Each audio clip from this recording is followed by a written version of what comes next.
Tanaka division में मानिकेश्वर नगर Madiga welfare society के नौमंतखब committee अराकीन ने ग्रेटर हैदराबाद सिटी की डिप्टी मेयर मुत्ते श्रीलता शोभन रेड्डी और बीआरएस लेबर डिपार्टमेंट के सदर मुत्ते शोभन रेड्डी को उनके दफ्तर में जाकर मुलाकात की। इस मौके पर कॉलोनी के मसाइल के हल के लिए काम करने की दरख्वास्त सौंपी गई। डिप्टी मेयर ने कॉलोनी के नौमंतखब अराकीन को मुबारकबाद दी और कॉलोनी के मसाइल जल्द हल करने का वादा किया। इस प्रोग्राम में सदर doctor B Kumar, general secretary M Ravi और खजांची वी सुधाकर के अलावा ज्वाइंट सेक्रेटरीज व दीगर कमेटी मेंबरान मौजूद थे। रियासती वजीर इमारत व शौरा वेमुला प्रशांत रेड्डी ने तेलंगाना के निखत जरीन को आलमी ख्वातीन के बॉक्सिंग मुकाबले में गोल्ड मेडल जीतने पर मुबारकबाद पेश की। वजीर ने कहा है कि निजामाबाद की बेटी निखत जरीन की पे दर पे कामयाबियां पूरे मुल्क के लिए बाइस फख्र हैं। वजीर वेमुला प्रशांत रेड्डी ने निखत जरीन को मुबारकबाद दी जो निजामाबाद के शान और रियासत तेलंगाना के वक़ार को बरकरार रखने के लिए अपनी सलाहियतों का मुजाहरा कर रही है। वजीर वेमुला प्रशांत रेड्डी ने मजीद कामयाबी हासिल करने और बैनुल अक़वामी सतह पर तेलंगाना की साख को वसअत देने की उनसे ख्वाहिश की। हीरा ग्रुप के कानूनी साथी नुमाइंदों भास्कर और जानवी ने इल्ज़ाम लगाया है कि हीरा ग्रुप के खिलाफ सियासी साजिश हो रही है। कुछ लोगों ने अपने सीईओ नोहरा शेख के जायज़ कारोबार को उनके खिलाफ शिकायत करने की साजिश करार दिया है। इस सिलसिले में पीर को हैदरगुड़ा NSS में मुनक़दा एक प्रेस कॉन्फ्रेंस में उन्होंने बताया कि इन्फोर्समेंट डायरेक्टोरेट ने इन झूठी शिकायत पर उनकी तंजीम के असासे जब्त कर लिए हैं। इसके सीईओ नोहरा शेख जो इस मामले पर कानूनी जंग लड़ रहे हैं, उन्होंने कहा है कि उन्होंने सुप्रीम कोर्ट से रुजू किया है। उन्होंने कहा सुप्रीम कोर्ट ने इन्फोर्समेंट डायरेक्टोरेट से अटैचमेंट हटाने के अहकामात तो उनकी कानूनी जंग में पहली फतह के तौर पर दिए हैं। उन्होंने कहा कि कुछ लोग जानबूझकर अपने सीईओ के खिलाफ झूठा प्रोपेगेंडा कर रहे जो मुआशरे में बाइज्जत जिंदगी गुजार रहे हैं। ये बात सामने आई है कि जो लोग कानूनी निज़ाम के साथ सलूक करने के वाले अपने सीईओ के खिलाफ झूठा प्रोपेगेंडा कर रहे हैं, उनके खिलाफ कानूनी कार्रवाई की जाएगी। जो भी है ईडी ग्रुप में जो भी प्रॉपर्टीज अटैच कर रहे सो है, लीगल नोटिस ऑलरेडी आए सो है, तो अभी और भी प्रॉपर्टीज अटैच हो रहा है बोल के जो भी बाहर जो बोल रहे हैं वो पूरा गलत है। तो अभी कुछ भी प्रॉपर्टीज अटैच नहीं हो रहा है और जो बाहर गलत इल्ज़ाम जो भी लगा हुए हमारे सीईओ पे वो गलत है बोल के हम बोलना चाह रहे हैं मीडिया की तरफ से। सब ये अभी रिसेंटली बहुत लोग एलिगेशंस लगा रहे हो कि बाहर अभी और ईडी में अटैच हो रहा है प्रॉपर्टीज़ और अटैच हुए सो है, तो ऐसे बोल के बहुत बोल रहे हैं। सुप्रीम कोर्ट में भी ऑलरेडी आपको दिए सो है, वो लीगल नोटिस में भी क्लियरली मेंशन है जो भी ईडी से अटैच हुए सो प्रॉपर्टीज़ को पूरा निकाल लेना बोल के सुप्रीम कोर्ट लगाए सो है। और भी प्रॉपर्टीज़ अटैच हो रहा है बोल के जो बोल रहे हैं अभी बाहर गलत इल्ज़ाम लगा रहे हैं, तो ये सही बात नहीं है बोल के जो हम बोल रहे हैं।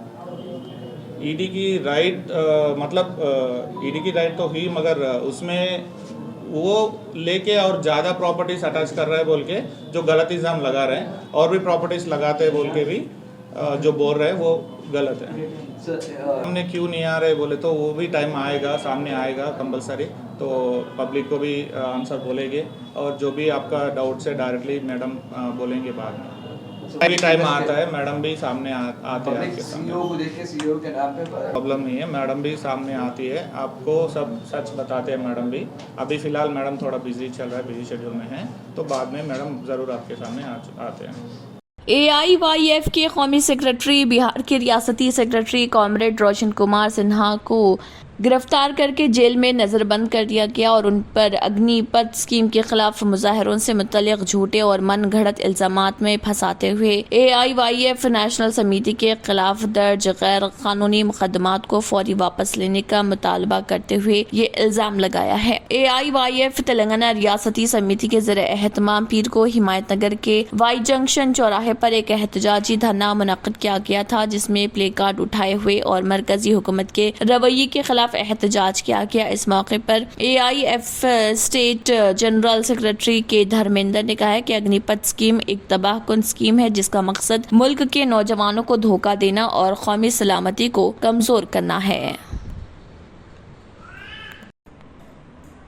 रमज़ानुल मुबारक का मुक़द्दस महीना शुरू हो चुका है। आम लोगों के साथ साथ मशहूर शख्सियात भी रोज़ा रख रही हैं। बी टाउन की ड्रामा क्वीन कहलाने वाली राखी सावंत और फातिमा ने भी पहली बार रोज़ा रखा। इस्लाम कबूल करने के बाद ये उनका पहला रोज़ा है। अदाकारा के पहले रोज़े की इफ्तार की वीडियो सोशल मीडिया पर खूब वायरल हो रही। बताया गया है कि राखी सावंत ने अपने घर पर इफ्तार पार्टी का एहतमाम किया था, जिसमें उनके दोस्तों ने शिरकत की थी। इस दौरान उन्होंने मीडिया को भी दावत दी थी, जिस पर मीडिया भी उनकी इफ्तार पार्टी में पहुंच गई। सोशल मीडिया पर वायरल होने वाली वीडियो में राखी सावंत अपने दोस्तों के साथ इफ्तार खोलते हुए नजर आ रही। इस दौरान अदाकारा ने सियाह रंग के कपड़े पहने थे। राखी सावंत को इस तरह रोजा रखते देखकर लोग बहुत खुश हैं और उनकी तारीफ कर रहे हैं।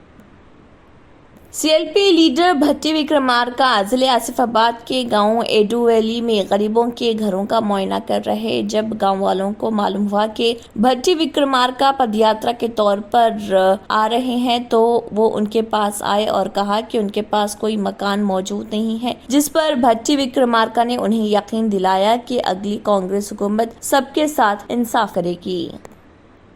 अब आपको गुर्दे में और पित्ते में पथरी यानी किडनी स्टोन या गैल ब्लैडर स्टोन होने पर नहीं है घबराने की ज़रूरत। शहर हैदराबाद में सालों से इस इलाज के लिए खानदानी सिलसिले से चला आ रहा है भरोसेमंद नाम RS यूनानी फार्मेसी, जहां पर खास तौर पर पित्ते में मौजूद पथरी और दोबारा पथरी ना होने का किया जाता है मुकम्मल इलाज। आपको इस दर्द से हमेशा के लिए मिल जाएगा छुटकारा। No side effects, no operation. तशखीस करते हुए दवाएं की जाती है फराहम, तो देर ना करें, जल्द ही तशरीफ लाए। RS Unani pharmacy, Bahadurpura X road, opposite Canara bank, Hyderabad. मजीद तफसीलात के लिए रब्त करें। अगर आपने हमारे चैनल को अभी तक सब्सक्राइब नहीं किया है तो यहाँ पर रेड कलर का सब्सक्राइब बटन दिख रहा है, उसे क्लिक करें और हमारे चैनल को सब्सक्राइब कीजिए और साथ ही साथ बेल आइकन को भी क्लिक कीजिए, जिससे आपको ताज़ा अपडेट मिलती रहे।